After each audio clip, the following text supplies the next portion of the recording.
आज हम लोग शुरू करने जा रहे हैं क्लास 7th का साइंस।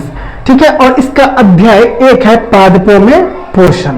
ठीक है, तो चलो हम लोग शुरू करते हैं। लेकिन इससे पहले मैं इस वीडियो को आगे बढ़ाऊं, तुम लोगों को मैं यही कहना चाहूंगा कि कॉपी और कलम साथ में लेके बैठना, ताकि आज का जो क्वेश्चन है आज ही तुम लोग लिख लो और बाद में रिवीजन करने में कोई दिक्कत ना हो। तो चलो हम लोग बढ़ते हैं प्रश्न 1 की तरफ।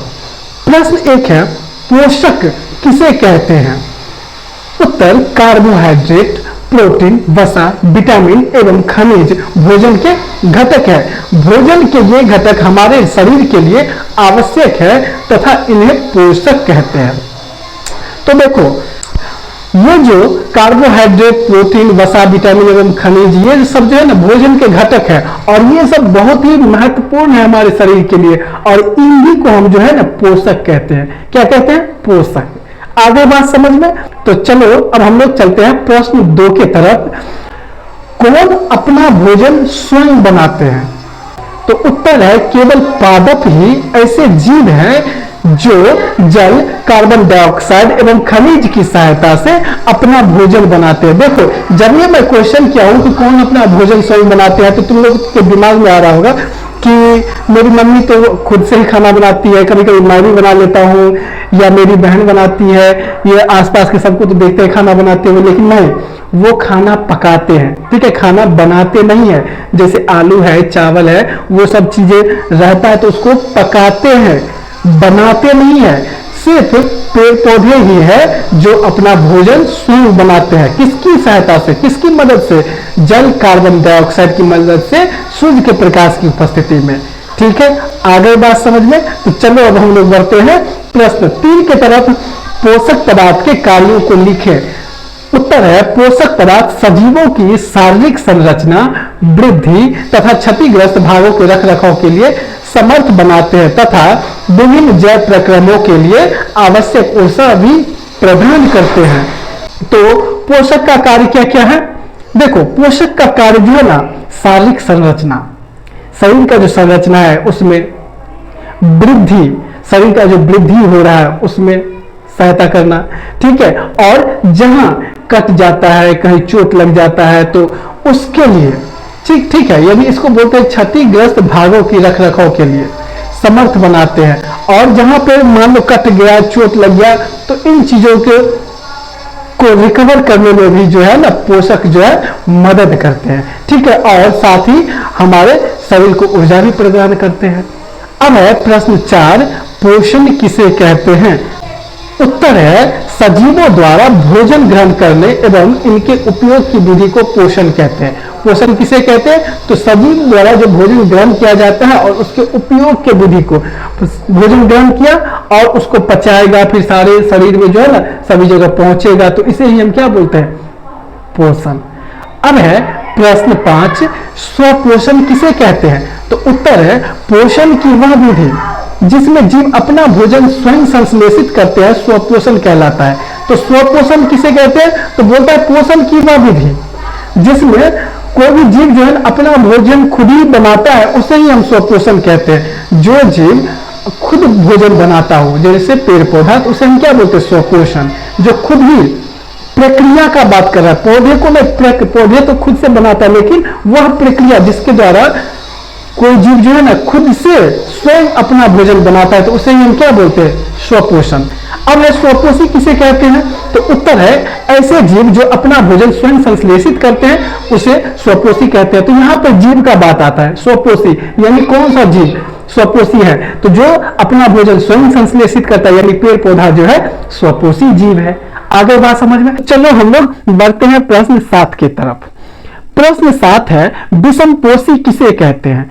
उत्तर जंतु एवं अधिकतर अन्य जीव पादपों द्वारा संश्लेषित भोजन ग्रहण करते हैं, उन्हें विषमपोषी कहते हैं। देखो, विषमपोषी उन जीवों को कहते हैं जो अपना भोजन स्वयं नहीं बनाते हैं, वो किसी अन्य जीवों पर डिपेंड रहते हैं, उसे ही हम विषमपोषी कहते हैं। जैसे मनुष्य है तो वो अपना भोजन बनाता है? नहीं, बिल्कुल नहीं बनाता है। हम लोग जो है ना अपना भोजन पकाते हैं, बनाते नहीं है। बनाना और पकाना अलग चीज है। जैसे आलू है, आलू अगर हमको मिलेगा तो हम लोग क्या करेंगे, उसे पकाएंगे और फिर खाएंगे। चावल हमें मिलेगा तो चावल को हम पकाते हैं फिर खाते हैं, तो चावल हम बनाते नहीं है, ठीक है। तो हम लोग क्या होगा, विषमपोषी। या फिर बहुत ऐसे सारी जीव है जो दूसरे जीवों पर डिपेंड करता है, ठीक है, दूसरे जीवों को खाता है, सड़े गले चीजों को खाता है, तो उसे ही हम बोलते हैं विषमपोषी जीव। यानी जो दूसरों जीव पे डिपेंड रहता है उन्हें ही हम बोलते हैं क्या, विषमपोषी जीव, ठीक है। तो चलो अब हम लोग बढ़ते हैं प्रश्न 8 के तरफ। प्रश्न 8 में है, पादपों की खाद्य फैक्ट्रिया कहां स्थित है? उत्तर, पत्तियां पादप की खाद्य फैक्ट्रियां है। देखो प्रश्न जो 8 है ना, ये बहुत इंपॉर्टेंट क्वेश्चन है कि पादप जो है पेड़ पौधा, उसका खाद्य फैक्ट्री कहां पे स्थित है। तो इसका उत्तर यही है कि पत्तियां पादप की खाद्य फैक्ट्रियां है। यानी ये जो पेड़ पौधा है इसका खाद्य फैक्ट्रिया कहां पे है, पत्तियों में, ठीक है। चलो प्रश्न 9 की तरफ हम लोग बढ़ते हैं। कोशिका किसे कहते हैं? तो उत्तर है, सजीवों का शरीर सूक्ष्म इकाई से बनता है जो कोशिका कहलाती है। देखो कोशिका यानी कहने का मतलब जो भी सजीव है, चाहे पेड़ पौधा है या जीव जंतु कोई भी है, उसका जो शरीर जो बना है एकदम छोटे से छोटे इकाई से बना हुआ है, छोटा इकाई से, उसे ही हम बोलते हैं कोशिका, ठीक है। प्रश्न 10 है, कोशिका झिल्ली किसे कहते हैं? उत्तर है, कोशिका एक पतली बाह्य संरचना द्वारा घिरी होती है जिसे कोशिका झिल्ली कहते हैं। यानी ये जो कोशिका झिल्ली है ना, वो पतली बाह्य संरचना द्वारा बोलता है क्या, कि घिरा हुआ होता है, ठीक है, उसे ही हम बोलते हैं कोशिका झिल्ली। अब है प्रश्न 11, केंद्रक किसे कहते हैं? तो इसमें केंद्र में स्थित एक सुस्पष्ट संरचना भी होती है जो केंद्रक कहलाती है। तो बोलता है क्या कि केंद्र में स्थित एक संरचना होती है जिसे हम क्या बोलते हैं, केंद्रक बोलते हैं। चलो अब हम लोग बढ़ते हैं प्रश्न 12 के तरफ। कोशिका द्रव्य किसे कहते हैं? तो उत्तर है, केंद्रक चारों ओर से जेली के समान एक पदार्थ से घिरा होता है जिसे कोशिका द्रव्य कहते हैं। यानी ये जो कोशिका द्रव्य है किसको कहेंगे, तो केंद्रक जो है ना, केंद्रक जो अभी हम पढ़े थे, वो चारों ओर से एक जेली के समान पदार्थ से घिरा हुआ रहता है, यानी चारों तरफ एक लिक्विड जैसा रहता है, ठीक है, तो उसे ही हम बोलते हैं कोशिका द्रव्य। रंध्र किसे कहते हैं? तो उत्तर है, पौधों की पत्तियों पर पाए जाने वाले छिद्रों को रंध्र कहते हैं। यानी पौधे के पत्तियों पर छोटे छोटे छिद्र होता है जो हमें नंगी आंखों से नहीं दिखता है, ठीक है, छोटे छोटे छिद्र होता है, तो उसी छिद्र को हम लोग रंध्र बोलते हैं। क्या बोलते हैं? रंध्र। चलो अब हम लोग चलते हैं प्रश्न 14 की तरफ। क्लोरोफिल किसे कहते हैं? तो उत्तर है, पत्तियों में एक हरा वर्णक होता है जिसे क्लोरोफिल कहते हैं। क्लोरोफिल सूर्य के प्रकाश यानी सौर प्रकाश की ऊर्जा का संग्रहण करने में पत्ती की सहायता करता है। देखो क्लोरोफिल जो है ना, बोलता पत्ती में एक हरा वर्णक है जिसे ही क्लोरोफिल कहते हैं, और ये क्लोरोफिल सूर्य के प्रकाश की ऊर्जा का संग्रहण करने में जो है ना पत्तियों का सहायता करता है। सूर्य का जो ऊर्जा लेकर और जो पौधे खाना बनाता है, ठीक है, तो वो जो सूर्य का ऊर्जा है ना उसको संग्रहण करने में ये क्लोरोफिल सहायक है होता है, ठीक है। तो चलो अब हम लोग बढ़ते हैं प्रश्न 15 की तरफ। प्रश्न 15 है, प्रकाश संश्लेषण किसे कहते हैं? तो उत्तर है, हरे पौधे अपना भोजन सूर्य के प्रकाश और क्लोरोफिल की उपस्थिति में स्वयं बनाते हैं। इन प्रक्रिया को प्रकाश संश्लेषण कहते हैं। यानी हरा पौधा जो है सूर्य के प्रकाश की उपस्थिति में जमीन से खनिज लवण, जल, वायु से क्या, कार्बन डाइऑक्साइड, और सूर्य से प्रकाश लेकर जो जब खाना बनाता है तो इसी प्रक्रिया को क्या बोलते हैं? प्रकाश संश्लेषण कहते हैं। तो यहाँ पे नीचे एक फिगर बना हुआ है, तो इसको तुम लोग देखना प्रकाश संश्लेषण को दर्शाने के लिए कि सूर्य का प्रकाश ले रहा है पत्ती, ठीक है, कार्बन डाइऑक्साइड भी वायुमंडल से ले रहा है और ऑक्सीजन जो है रिलीज हो रहा है जब ये प्रकाश संश्लेषण का क्रिया होता है, और पत्तियों में क्लोरोफिल होता है, उसी की वजह से पत्ती का तो रंग हरा होता है, और ठीक है, और जमीन से क्या, जल और खनिज वगैरह लेके और ये प्रकाश संश्लेषण का क्रिया होता है, ठीक है। चलो हम लोग बढ़ते हैं प्रश्न 16 की तरफ। आप शैवाल के बारे में बताइए। तो उत्तर है, आपने गीली दीवारों पर तालाब अथवा ठहरे हुए जलाशय में हरे अवपंकी काई जैसे पदार्थ देखे होंगे। ये सामान्यतः कुछ जीवों की वृद्धि के कारण बनते हैं, जिसे शैवाल कहते हैं। ये बहुत आसान है। तुम लोग जैसे नल पे जाते हो, जिसको टोटी बोलते हो, नल, वहां पे पानी भरते हो तो बार बार वहां पानी गिरता है, तो तुम लोग देखते होगे कि वहां आसपास जो है ना हरे कलर का कुछ जन्म ले लेता है, हरा कलर का वहां पे लगा हुआ रहता है। ठीक है, तो उसे ही हम शैवाल बोलते हैं। या फिर जहां भी पानी है या तालाब है या दीवार है जहां गीला रहता है, हमेशा गीला रहता है, तो वहां पे देखोगे कि हरे हरे कलर का जो है ना वहां पे कुछ उग जाता है, घास की जैसा बहुत छोटा छोटा रहता है, तो उसे ही हम लोग बोलते हैं शैवाल। ठीक है, आगे बात समझ में। चलो हम लोग बढ़ते हैं प्रश्न 17 की तरफ।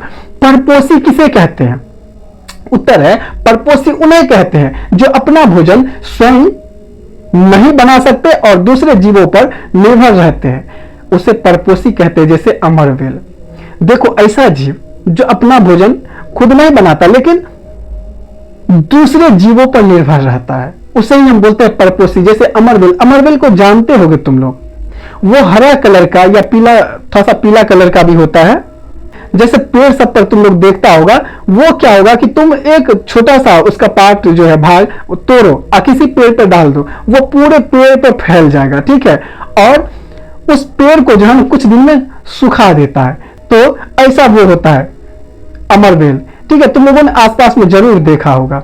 हाँ, तो ये जो है ना, ये अपना भोजन स्वयं नहीं बनाता, ये दूसरे पौधों पर डिपेंड है और उसी पौधे से ये जो है ना अपना भोजन ग्रहण करता है, उसी पौधे से जो भी आहार वगैरह लेना है वो लेता है। आगे बात समझ में। चलो अब हम लोग बढ़ते हैं प्रश्न 18 की तरफ। परजीवी किसे कहते हैं? तो वो उत्तर है परजीवी वे जीव होते हैं जो दूसरे जीवों के शरीर में या शरीर पर रह के उनसे भोजन प्राप्त करते हैं और उन्हें हानि पहुंचाते हैं। परजीवी बोलता है उन जीवों को कहते हैं जो दूसरे जीवों के शरीर में या शरीर पर रह के उनसे भोजन प्राप्त करता है और क्या करता है कि उसको हानि पहुंचाता है, उसे ही हम बोलते हैं परजीवी। जैसे जू वगैरह हुआ, दूसरों जीवों के शरीर पर रहता है और फिर उससे ही भोजन प्राप्त करता है। ठीक है, तो उसे क्या बोलते हैं? परजीवी। यानी ऐसा जीव जो दूसरों के शरीर से अपना भोजन ग्रहण करता है, उसे ही हम क्या बोलेंगे? परजीवी। प्रश्न 19 है कीट भक्षी पादप किसे कहते हैं? तो उत्तर है कीटों का भक्षण करने वाले पादप कीट भक्षी पादप कहलाते हैं। वीनस फ्लाईट्रैप तथा संड्रू कीट भक्षी पादपों के दो अन्य उदाहरण है। देखो, कीट भक्षी पादप नाम से ही स्पष्ट है, ऐसा पादप अर्थात पेड़ पौधा जो कीट पतंग को खाता है, उसे ही हम बोलते हैं कीट भक्षी पादप। देखो, इस कीट भक्षी पादप में होता यह है कि एक थैला जैसा होता है। ठीक है, और जैसे कीट पतंग कुछ भी उड़ते हुए उस थैला में गया तो उस पर से क्या होगा कि एक ढक्कन बंद होगा।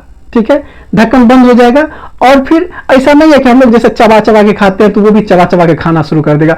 उसमें जाने के बाद क्या होता है, वो फंस गया। अब धीरे धीरे क्या होगा कि वो जैसे मर जाएगा अंदर में, कीट फंस गया, अब वो मर गया तो धीरे धीरे धीरे ऑब्जर्व करेगा। ठीक है, तो इस तरह से होता है, हम लोग के जैसे खाता नहीं है।